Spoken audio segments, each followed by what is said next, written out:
السلام عليكم ورحمة الله وبركاته. ازيكم حبايبي؟ عاملين ايه؟ يا رب تكونوا دايما بخير. وحشتوني من اخر فيديو. يلا النهاردة هنعمل فيديو كده مع بعضينا جميل جدا، وبحاجة طبعا اقتصادية هتنفعنا في الفطار او العشاء. النهاردة يا جماعة هنعمل الدقة ام سمسم. طبعا احنا جبنا السمسم وغسلناه كويس جدا، الحمد لله رب العالمين ما طلعش فيه اي حاجة. وجبنا شوية كزبرة كده مطحونة زي ما انتم شايفين، ومعانا شوية حبة البركة بقى. انا بصراحة بحب ان انا احط عليها حبة البركة. ويلا نسمي الله ونشوف الطريقة النهاردة هنعمل ازاي الدقة بتاعتنا. طبعا احنا كده جبنا الصينية او الطاسة او اي حاجة ان انت تحمصي فيها السمسم بتاعنا. هنسقط بقى السمسم زي ما قلنا بعد ما غسلناه كويس جدا ونشفناه، حطيناه 3 4 ايام كده في الشمس، يعني ما يبقاش فيه مية خالص. نفضل بقى نقلب فيه كده تقلبتين حلوين لما يطقطق بقى مننا كده. احلى دقه يا جماعه والله، بتنفع في الفطار وتنفع في العشاء. ربع كيلو سمسم ب25 جنيه، وجبت ب10 جنيه حبة البركة، وب5 جنيه كزبرة، يعني التكلفة كلها 35 جنيه. عملوا لي كمية ما شاء الله تبارك الرحمن عليها. زي ما انتم شايفين خلاص بقى السمسم معانا بدأ يتحمر اهو.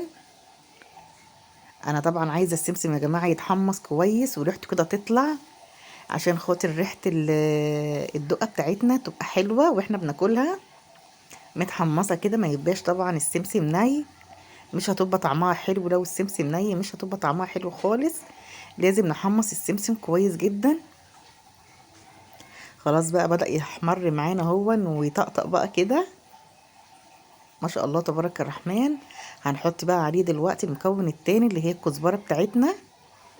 انا بصراحه جبتها بقى مطحونه، بس ما كانتش اكيد متحمره او متحمصه بقى، معرفش بصراحه. بس قلت طبعا لازم احطها كده في قلب السمسم عشان تاخد برضو ريحه السمسم. وانتوا عارفين طبعا الكزبرة الناشفة لما بتتحمص بتبقى طعمها جميل وريحتها جميلة ما شاء الله تبارك الرحمن. زي ما انتم شايفين اهو، بصوا لون السمسم ولون الكزبرة. بس عايزة اقول لكم يا جماعة تهدوا عليها خالص عشان خاطر ما تتحرقش مننا. ما شاء الله تبارك الرحمن. جربوا يا جماعة وصفة الدقة بتاعت اختكم شوشو، تنفع زي ما قلت لكم في الفطار او في العشاء جنب حتة جبنة بقى كده وعود جرجير. ما شاء الله تبارك الرحمن، بألف هنا وشفا. يلا بقى نشوف بقى الخطوة اللي بعد كده بإذن الله. هنجيب طبعا الخلاط بتاعنا. انا بصراحة ما عنديش كبة، هنضربها عادي في الكبة بتاعت الخلاط العادية زي ما انتم شايفين اهو. بعد ما اتحمصت بقت جميلة وريحتها والله يا جماعة جميلة جدا جدا. ويلا نسمي الله كده ونضربها. بصوا بقى يا جماعة، كانت هتتكب مني الشفشق، انا مش مركزة بصراحة. الشفشق الكبة كانت هتكب مني الدقة. زي ما انتم شايفين نضربها بقى كويس. في ناس بقى بتنعمها قوي قوي، وفي ناس يا دوبك بتكسر كده السمسم. بصراحة انا بحب كده ان انا انعمها زي ما انتم شايفين اهوت.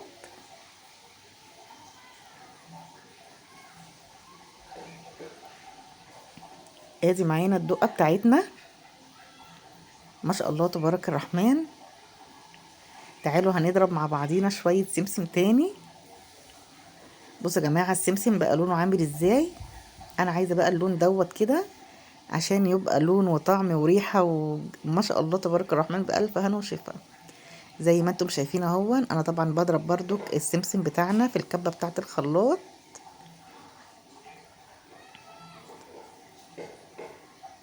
ويلا بقى بصوا اهو، ما شاء الله عملوا لي كميه ولسه في تاني، لسه هضرب تاني. بس طبعا انا مش عايزه اطول عليكم الفيديو. زي ما قلت لكم يعني كميه جميله جدا و35 جنيه ما شاء الله، بألف هنا وشفا. هنحط بقى عليها دلوقتي حبه البركه، وهنحط عليها شويه كمون. بس ما تكتروش يا جماعه كمون خالص، يعني حبه صغيرين عشان ما تحدقش طبعا منكم. وادي حبة البركة بتاعتنا هنحطها كده عليها. ده حبة البركة يا جماعة اختياري، اللي عايز يحطها يحطها، مش عايز يحطها ما يحطهاش. بصراحة انا بحبها على الدقة بتاعتنا.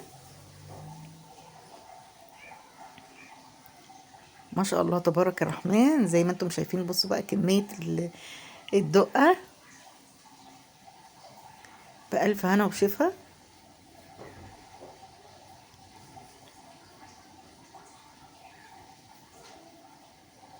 انا بقول لكم بقى تعالوا اتفضلوا كده معانا احلى طبق دقة لاحلى اخوات واحلى عيلة، عيلة ميدو وشوشو.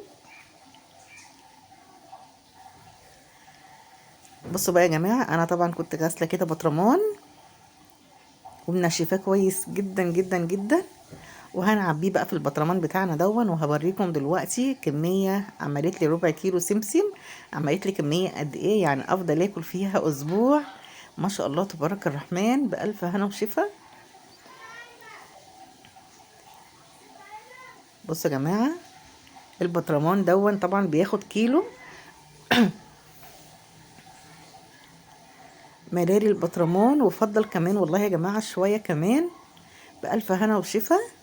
تسلموا لي يا احلى عيله، ربنا يحفظكم ويبارك فيكم يا رب. اكون ضيفه خفيفه على قلوبكم. متشكره جدا جدا جدا. احلى اخوات واحلى عيله. سلام عليكم حبايبي.